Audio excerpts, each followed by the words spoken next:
Hello foodies, this is Faisal from and cook. আশা করছি আপনারা সবাই অনেক বেশি ভালো আছেন আর আপনাদের সবাইকে মাহে রমজানের অনেক অনেক শুভেচ্ছা। আজকে আমি আপনাদের সাথে একটা টার্কিশ কাবাবের রেসিপি শেয়ার করব। এই কাবাবটা কিন্তু খেতে যেমন টেস্টি আর এটা বানানোও কিন্তু খুব সহজ, কারণ হাতের কাছে থাকা খুব অল্প উপকরণ দিয়ে আপনারা এই কাবাবটা ঝটপট বানিয়ে ফেলতে পারবেন। আর আশা করছি রেসিপিটা আপনাদের অনেক বেশি ভালো লাগবে। সো আর কথা না বাড়িয়ে let's go to my kitchen and cook. Turkish এই শিশ কাবাবটা বানাতে আজকে আমি মুরগির মাংসটা ব্যবহার করছি, আর সেজন্য সবার প্রথমে আমি এখানে আধা কেজি হাড় ছাড়া মুরগির মাংস নিয়ে নিয়েছি। আর মাংসটাকে আমি এভাবে কিউব করে টুকরা করে নিয়েছি। তবে আপনারা চাইলে এখানে হাড় ছাড়া চিকেন থাইটাকেও ব্যবহার করতে পারেন। এবার আমি এই মাংসটাকে ম্যারিনেট করব। সবার প্রথমে আমি দিয়ে দিচ্ছি হাফ টেবিল চামচ রসুন বাটা, দিয়ে দিচ্ছি হাফ টেবিল চামচ গোলমরিচের গুঁড়া, আর আজকে আমি এখানে কালো গোলমরিচটা ব্যবহার করছি। মরিচের গুঁড়া দিয়ে দিচ্ছি 1 চা চামচ।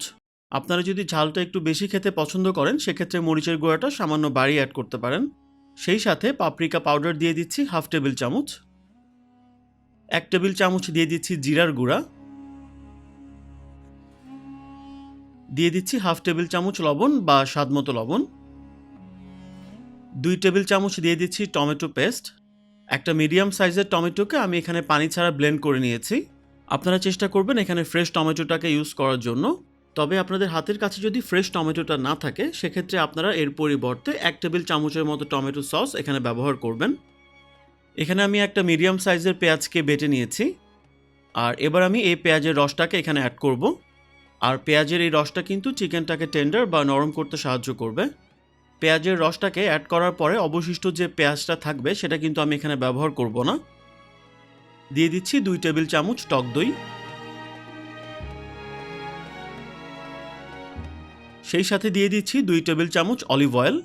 তবে আপনাদের হাতের কাছে যদি এই অলিভ অয়েলটা না থাকে সেক্ষেত্রে আপনারা নর্মাল সয়াবিন তেলও এখানে ব্যবহার করতে পারেন। সবার শেষে আমি দিয়ে দিচ্ছি হাফ চা চামচের মতো চিনি। এটা কাবাবের যে টক ঝাল টেস্টটা আছে সেটাকে ব্যালেন্স করবে। এবার সবগুলো মশলাকে আমি চিকেনের সাথে খুব ভালোভাবে মেখে নিব। আর অবশ্যই আপনারা খেয়াল রাখবেন যেন চিকেনের প্রতিটা টুকরায় এই মশলাটা খুব ভালোভাবে লাগে। চিকেনটা মাখা হয়ে গেছে, এবার আমি এটাকে একটা প্লাস্টিকের র্যাপ দিয়ে ঢেকে দিচ্ছি। এবার এই চিকেনটাকে আমি প্রায় 7-8 ঘন্টা বা ওভারনাইটের জন্য ম্যারিনেট করব। আর এই সময় এই চিকেনটাকে কিন্তু ফ্রিজের নর্মাল পোর্শনে রাখতে হবে। তবে আপনাদের হাতে যদি সময় কম থাকে সেক্ষেত্রে অ্যাটলিস্ট 2 ঘন্টার জন্য আপনারা এটাকে ম্যারিনেট করবেন। তবে কাবাব থেকে যদি আপনারা বেটার রেজাল্ট পেতে চান সেজন্য আপনাদের কিন্তু এটাকে ওভারনাইট ফ্রিজে রাখতে হবে। প্রায় 7 থেকে 8 ঘন্টা পরে এটাকে আমি ফ্রিজ থেকে নামিয়ে নিয়েছি। এবার শেষবারের মতো আমি চিকেনগুলোকে আরেকটু সামান্য মেখে নিচ্ছি। এই কাবাবটাকে নর্মালি লোহার শিকে গেঁথে তারপর কয়লার আগুনে গ্রিল করা হয়। তবে আজকের এই কাবাবটা আমি কাঠিতে গেঁথে তারপর ভাজবো। আর এই ধরনের এই কাবাবের কাঠিগুলো আপনারা যে কোনো সুপার শপে খুব সহজেই পেয়ে যাবেন। আর কাবাবটাকে ভাজার আগে আপনারা কাঠিগুলোকে প্রায় 30 মিনিটের জন্য পানিতে ভিজিয়ে রাখবেন। এর ফলে কাবাবটা ভাজার সময় কাঠিগুলো আর পুড়ে যাওয়ার চান্স থাকবে না। এবার আমি মাংসের টুকরাগুলোকে একে একে কাঠিতে গেঁথে নিচ্ছি। একটা কাঠিতে আমি 5 টুকরা করে চিকেন গেঁথে নিয়েছি। এবার একে একে সবগুলো মাংসকেই আমি কাঠিতে গেঁথে নিচ্ছি।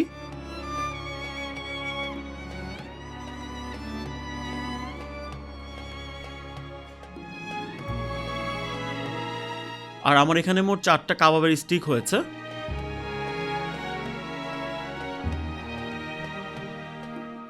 আজকের এই কাবাবটাকে ভাজতে আমি ব্যবহার করব গ্রিল প্যান। তবে আপনারা নর্মাল প্যান অথবা তাওয়ার মধ্যেও কিন্তু এই কাবাবটাকে ভেজে নিতে পারবেন। এবার আমি প্যানে দিয়ে দিচ্ছি প্রায় 2 থেকে 3 টেবিল চামচের মতো সয়াবিন তেল।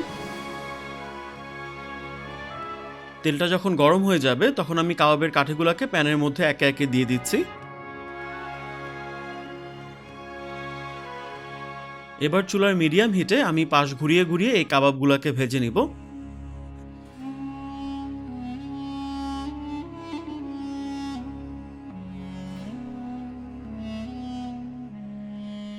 আর কিছুক্ষণ পর পর কাবাবের উপরে তেল ব্রাশ করতে হবে, আর এতে করে কিন্তু কাবাবগুলো আর ড্রাই হয়ে যাবে না। আর আমি আজকে এখানে কিন্তু সয়াবিন তেলটাকে ব্রাশ করছি।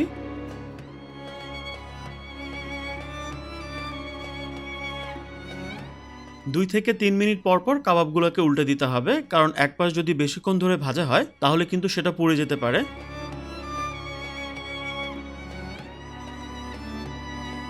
তাই কিছুক্ষণ পর পর আমি এগুলোকে উল্টাতে থাকবো আর এর উপর তেল ব্রাশ করতে থাকবো।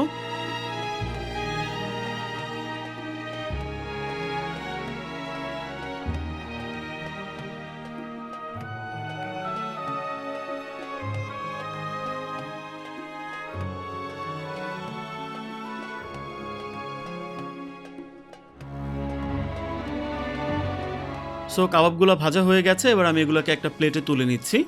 আর আজকে এই কাবাবটাকে ভাজতে আমার 12 থেকে 15 মিনিটের মতো সময় লেগেছে। মাংসের সাইজের উপর ডিপেন্ড করে আপনাদের ভাজার সময়টা কিছুটা কম বেশি হতে পারে।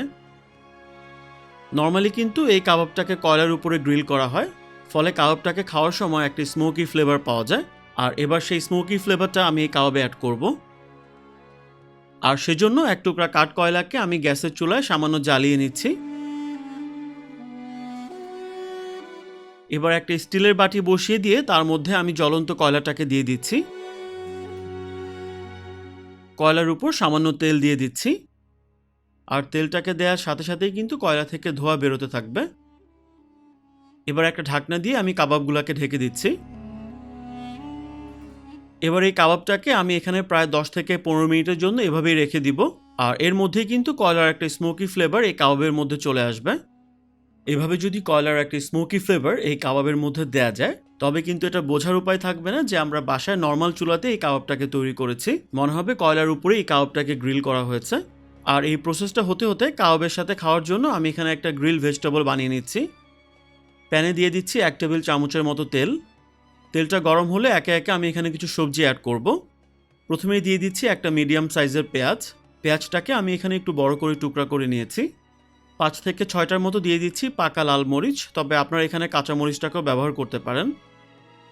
দিয়ে দিচ্ছি একটা ক্যাপসিকাম, সাথে দিয়ে দিচ্ছি টমেটো। এবার এর মধ্যে আমি দিয়ে দিচ্ছি স্বাদমতো লবণ। এবার এই সবজিগুলোকে আমি 1 থেকে 2 মিনিটের জন্য সামান্য সটে করে নিব।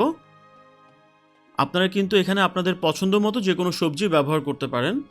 আর এই গ্রিল ভেজিটেবলটা আমি কাবাবের সাথে আজকে সার্ভ করব। আর এইদিকে 15 মিনিট পরে আমি ঢাকনাটাকে তুলে নিচ্ছি। ব্যাস তৈরি হয়ে গেল ভীষণ টেস্টি টার্কিশ চিকেন শিশ কাবাব। আর এই কাবাবটাকে কিন্তু আপনারা নান, পরোটা কিংবা পোলাওয়ের সাথেও সার্ভ করতে পারেন। আর এই কাবাবটা খেতেও কিন্তু খুবই অ্যামেজিং ছিল।